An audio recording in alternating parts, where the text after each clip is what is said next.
Alleen het uiterlijk zou al een reden kunnen zijn om dit zo aan te pakken.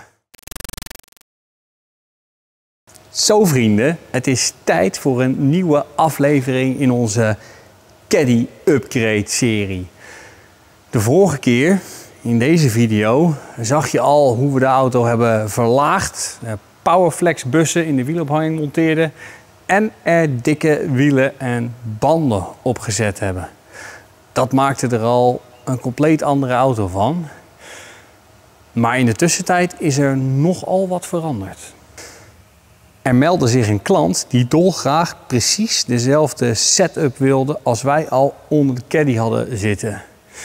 Maar die wielen die zijn nieuw niet meer in die kleurstelling te koop.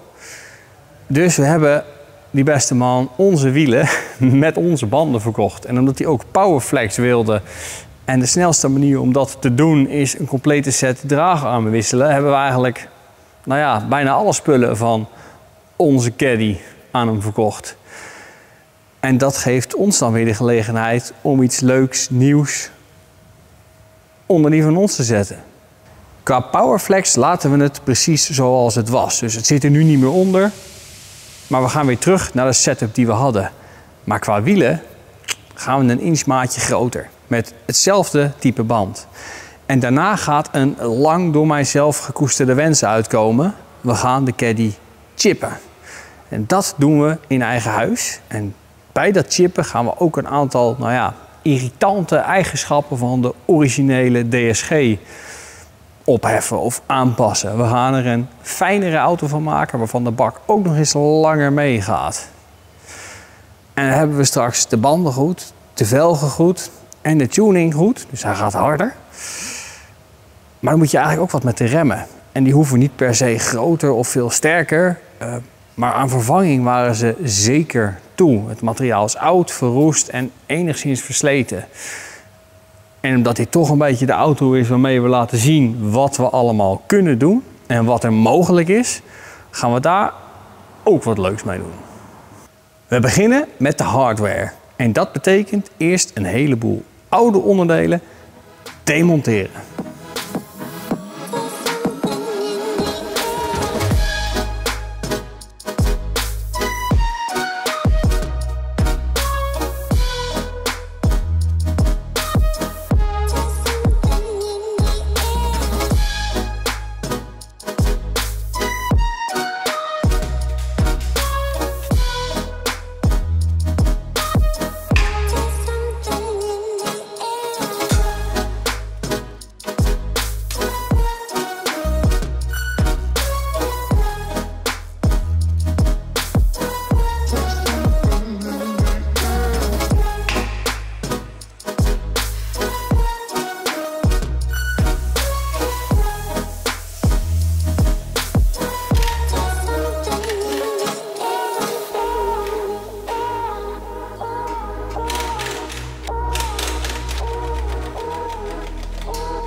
Nu hebben jullie gezien wat we er allemaal vanaf hebben gehaald. Dan is het tijd voor het mooie gedeelte.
Alleen het uiterlijk zou al een reden kunnen zijn om dit zo aan te pakken.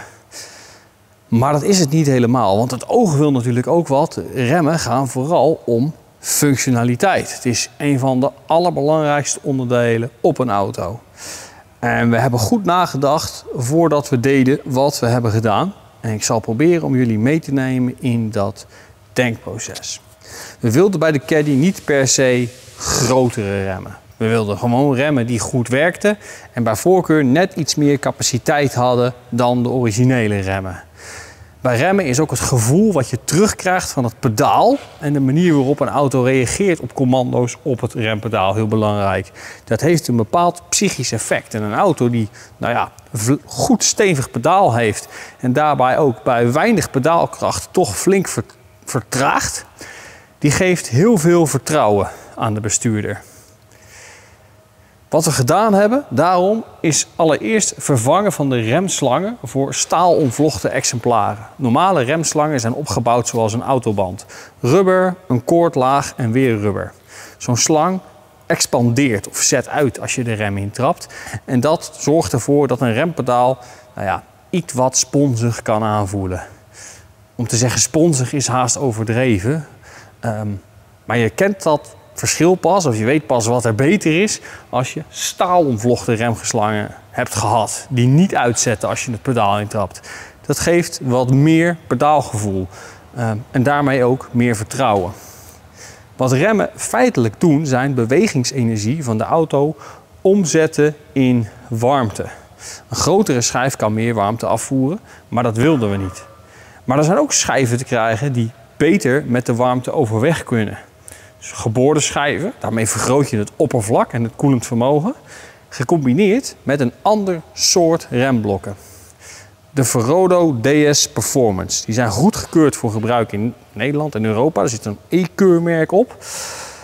En dit is een iets sportiever blok met net iets meer bite dan de originele. Maar zonder dat het zoveel lawaai maakt en stof produceert als een echt sportgeoriënteerde blokken. Want als je voor echt sportief remmateriaal gaat, hou er dan rekening mee dat je en heel veel herrie krijgt en bizar veel remstof.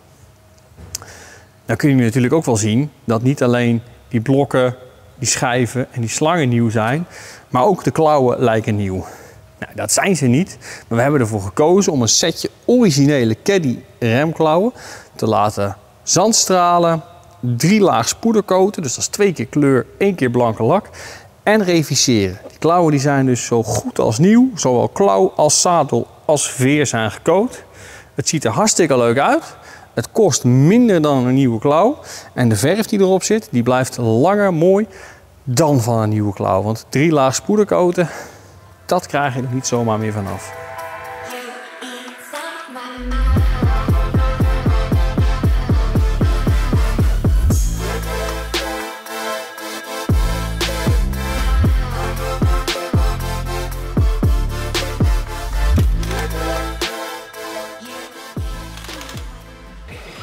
Normaal gesproken zou dit het moment zijn dat ik ga proefrijden. Of de monteur in dit geval. Maar ik ga er nog helemaal niks aan doen. Ik ga de sleutel zo meteen aan Tim geven. En die gaat de auto eerst chippen.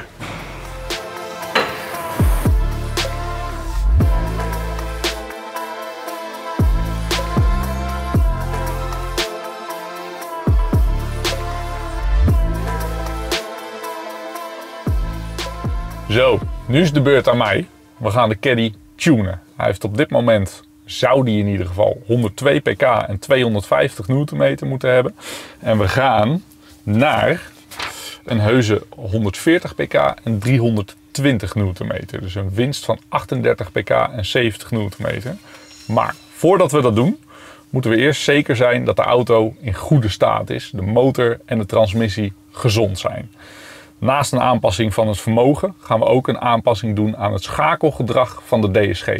Een bekend euvel of probleem bij deze transmissies is het supersnelle opschakelen van de eerste naar de tweede versnelling. Als de auto eigenlijk amper in beweging is, schakelt de transmissie al door naar de tweede versnelling. En om te zorgen dat dat soepel gaat, laat hij de koppelingen van de DSG-transmissie heel lang slippen in die tweede versnelling. Dit zorgt voor versnelde slijtage van die koppelingen en dus een kortere levensduur. En om dat te verhelpen gaan we die schakelmomenten verleggen voor een betere levensduur van de transmissie en ook een fijnere rijbeleving eigenlijk. We gaan beginnen met het uitlezen van zowel de motor als de versnellingsbak. En daarna gaan we een goed stuk rijden met de auto onder diverse omstandigheden om te kijken dat alles nu goed functioneert en de auto prettig rijdt. Tijdens het rijden gaan we een paar metingen doen. Om te beginnen met wat snelheidsmetingen. Daarbij kijken we naar de 0 naar 100 tijd. Maar eigenlijk belangrijker de 80 naar 130 tijd. Dus de tussensprint in één versnelling. Daarbij elimineren we eigenlijk de factoren die spelen tijdens een 0 naar 100 pool. Dus goede banden, weersomstandigheden en dergelijke. Dat is bij een 80 naar 130 tijd eigenlijk niet zo van toepassing. Zodat we puur het motorvermogen kunnen beoordelen. Daarnaast gaan we een datalog maken van een aantal cruciale motordata. Denk daarbij aan brandstofdruk, inspuithoeveelheid, turbodruk. Allemaal om te kijken of alles nu goed functioneert. En dat gaan we na de tuning nog een keer doen om te kijken of alles in orde is en of de gewenste waarden gehaald worden. Nou, ondertussen zijn we lekker aan het rijden met de Caddy. En daarbij let ik op een aantal dingen. Ik begin mijn proefrit in de bebouwde kom, zodat de motor de kans krijgt om goed op te warmen. Maar ook om te beoordelen hoe die rijdt tijdens, of hoe de hele auto rijdt tijdens rustig rijden. Het idee is namelijk dat zodra die getuned is, dat eigenlijk geen effect heeft op hoe de auto zich gedraagt bij heel rustig door de bebouwde kom rijden. Hij moet goed te doseren blijven, niet zenuwachtig zijn om te rijden en gewoon in het algemeen prettig rijden. Maar daarvoor moeten we dus ook zeker weten dat hij dat vooraf ook doet. Daarna gaan we de N-wegen en de snelweg op om te kijken hoe de auto zich gedraagt tijdens het vragen van het volle vermogen van de motor. Tijdens de rit doen we ook een metingpool eigenlijk. En dat doen we het liefst in de derde of vierde versnelling, afhankelijk van de snelheid van de auto en hoeveel ruimte we hebben. Zodat we zo lang mogelijk de motor zwaar kunnen belasten. We beginnen in die versnelling heel laag in de toeren en houden vol gas tot helemaal aan het einde van het toerenbereik. En in die periode doen we een meting aan verschillende zaken. Denk daarbij aan inspuithoeveelheid, turbodrukken, brandstofdrukken, maar ook uitlaatgastemperatuur, tegendruk van het roetfilter, aangezien het ook belangrijk is dat het roetfilter in goede staat is. Die meting hebben we zojuist gedaan en gaan we zo meteen op de computer analyseren. Ondertussen hebben we op de computer de datalog die we gemaakt hebben tijdens het rijden beoordeeld. En daar zijn eigenlijk geen afwijkingen aan te zien. Dus eigenlijk groen licht om de auto te tunen. Normaal gesproken zetten we de auto ook nog even op de brug en lopen we alle cruciale onderdelen na. Kijken of de motor niet overmatig olie lekt, de banden niet helemaal versleten zijn, remmen nog in orde zijn. Allemaal om ervoor te zorgen dat de auto veilig en technisch in orde is om getuned te worden. Het laatste wat we willen is een auto tunen en daarmee een onveilige en onbetrouwbare auto creëren.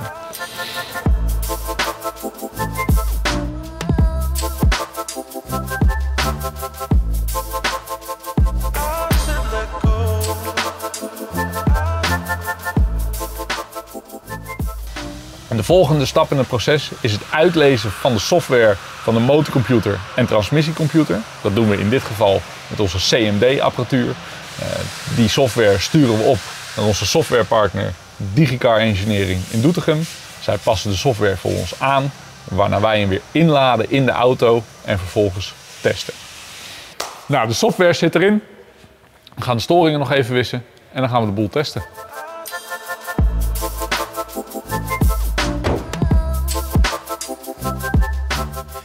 Ondertussen zijn we aangekomen bij het leukste deel van een auto tunen. En dat is het testen van de software. Alles is geprogrammeerd en we gaan eigenlijk precies hetzelfde te werk als de controle vooraf. We gaan eerst een stukje rustig rijden in de bebouwde kom om alles weer op te warmen en te kijken of er nog steeds prettig rustig mee te rijden is. En vervolgens gaan we het maximale vermogen testen en meten. Daarbij maken we weer een 80 tot 130 en een 0 naar 100 meting. En maken we ook weer een datalog die we later gaan beoordelen om te kijken of alles naar wens is. In sommige gevallen is het zelfs mogelijk om launch control toe te voegen aan de transmissie. Wat houdt dat in? Dat betekent dat je hem in de sportstand zet of in de manuele schakelstand. Je houdt je voet helemaal op de rem, je trapt het gas helemaal in. Vervolgens kiest het samenspel van de motor en transmissie het ideale toerental om in weg te trekken. En wordt de koppeling geleidelijk losgelaten om zo snel mogelijk weg te trekken. Dat is waar bij deze auto een groot deel van de 0 naar 100 winst te behalen is. Nou, de testrit zit erop. We hebben de data bekeken, dat ziet er allemaal goed uit. En we hebben ook even de racebox data naast elkaar gelegd. De winst van 0 naar 100 is 4,7 seconden. En van 80 naar 130 hebben we 7 seconden gewonnen. We kunnen ook de afstand zien die er nodig is om die 80 naar 130 sprint af te leggen. En daar is nu 200 meter minder voor nodig dan voorheen. Dat zijn leuke winsten. Ik ga de auto weer teruggeven aan Joep en die mag de laatste proefrit doen. Zo, ik heb van Tim de sleutel van de caddy teruggekregen. En nou mag ik gaan kijken of die zo lekker rijdt als dat ik hoop dat hij gaat doen. Het schakelgedrag van moderne automatische transmissies, en dat zijn de DSG's van de Volkswagen groep, maar dat zijn ook de 8-trapsen van Volkswagen en de 9 en 10-trapsen automaten van Mercedes, etc. Dat schakelgedrag van al die transmissies, dat is geprogrammeerd rondom uitstootregelgeving. Die auto's die moeten zo min mogelijk vuiligheid uit de uitlaat gooien. En een hele goede manier om dat te doen is beperken van de hoeveelheid uitlaatgassen. Een motor die minder toeren maakt, die produceert minder uitlaatgassen. Daardoor is al sinds jaar en dag is een hele generatie auto's met verbrandingsmotoren niet meer gebouwd om lekker te rijden, maar om zuinig en schoon te rijden. En dat leidt ertoe dat ze heel vaak heel weinig toeren maken. Heel vroeg opschakelen en zoals deze caddy bijvoorbeeld een koppeling laten slippen. En een normale automaat die kan dat wel zonder stuk te gaan. Maar een DSG-transmissie met een droge plaatkoppeling, die kan daar helemaal niet goed tegen. Dus het levert extra slijtage op, maar daarnaast rijdt het ook helemaal niet lekker. Want die motor is nooit, of heel vaak, niet in een toerengebied aan het werk waar die vermogen heeft. Zo'n auto gaat er ontzettend lui van voelen. En je moet dus te vaak onderdelen vervangen. Dat is onwenselijk wat mij betreft. Door nu de transmissie of het schakelgedrag daarvan aan te passen, hebben we dat hele probleem van die vervroegde schakelmomenten en vervroegde slijtage van de koppelingen opgelost. Die extra slijtage ontstaat nu niet meer. Maar misschien wel net zo belangrijk, die auto rijdt veel lekkerder. Doordat de motor in een toerengebied aan het werk is waar die altijd voldoende koppel heeft. En dat is een dieseltje. Hij hoeft helemaal niet zoveel toeren te maken om gewoon lekker te trekken. En die tuning erbij maakt dat je nu zo super makkelijk met het verkeer mee kan komen. Hij is zelfs pittig te noemen. En bij gelijkblijvende rijstijl iets zuiniger dan dat hij was. Dat is overigens voor mij nooit een reden om een tuning te verkopen of eentje te kopen, want dat verschil is niet zo groot. Je moet dit vooral doen omdat de auto veel lekkerder gaat rijden en in dit geval de koppeling ook veel langer meegaat. En dan zijn we natuurlijk nog met die wielen aan de slag geweest. We hadden 17-inch OZ lichtmetalen velgen. En nu hebben we 18-inch Motec velgen. Je zou denken, een groter wiel, dat is misschien wel zwaarder. Maar deze wielen zijn eigenlijk lichter dan dat die OZ's waren. En het is voor mij persoonlijk de eerste keer dat ik zo'n groot verschil ervaar in de rij-eigenschappen bij het terugschalen in gewicht qua wiel. Het lijkt wel alsof de hele auto er lichter van geworden is. En doordat we iets minder vlees op de wang van de band hebben, is het stuurgedrag ook veel directer geworden. En begrijp me niet verkeerd, het is een caddy, het is geen sportwagen. Maar voor wat het is het een hele leuke auto om mee te rijden die bijzonder veel grip heeft. Je hoeft bijna niet te remmen voor de bochten. En als je dat dan toch doet, komt hij door de tuning weer veel makkelijker op gang. En door die remmen, en dat is het laatste punt wat we dit keer hebben gedaan, geeft die auto zoveel vertrouwen als je op dat pedaal trapt. Het is gewoon grappig. Het past eigenlijk niet echt bij een caddy. Maar als je bijvoorbeeld een camper hebt, of een Golf GTI of een andere sportieve auto, dan maken dit soort upgrades zo'n auto veel en veel leuker om mee te rijden. Want een auto die vertrouwen geeft, daar durf je mee te rijden. Ik hoop oprecht dat jij aan het kijken van deze video net zoveel plezier hebt beleefd als ik heb aan het maken ervan en aan het beleven van het resultaat. En mocht je nou wat gezien hebben aan onze caddy of van de dingen die wij doen in het algemeen, waarvan je denkt, hey, dat wil ik ook, aarzel dan niet en neem contact met ons op.